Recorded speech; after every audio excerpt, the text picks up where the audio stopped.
এই জায়গাটা খুব সুন্দর, ছবিগুলো খুব ভালো আসতেছে। ইস, অল্পের জন্য খাবার পাইলাম না রে। এই কুমির থাম, আর কি মানুষ মনে হয় না তুই জাগটা খাবার চাস? তোর পেটে এত খিদে গে?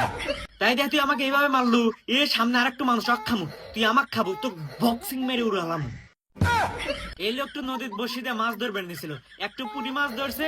নিম্নি পক্ষে 100 জন মানুষ আছে ওর কাছে মাছ ধরার নাকি। তাহলে ককেবারও থাকে পিঁপড়ার ডিম দেয়া বসে দেয়া মাছ ধরমু। এ দুটো ডিম, কতদিন হয়ে গেল ডিম খাই না, দুটো ডিম পোস্ট করে খামু।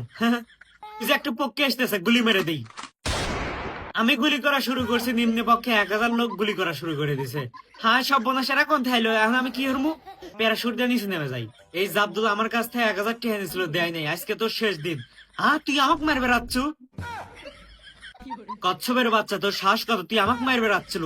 তোকে কমট বাথরুমের ভিতরে আটকা থেকে দেবো, বারাস না কইতেছি। এ হে, সরাসরি নদীতে এসে বললাম। কিরে কচ্ছপ, তুই আমাদের এলাকায় যাচ্ছ? তোদের এলাকায় যাচ্ছি জন্য আমাকে মারলো, যেমন হয় তাই নাই। হ্যাঁ, আমার কি মানুষ মনে হয় না? তোদের আর কোনো কথা আছে? সেলুট বস।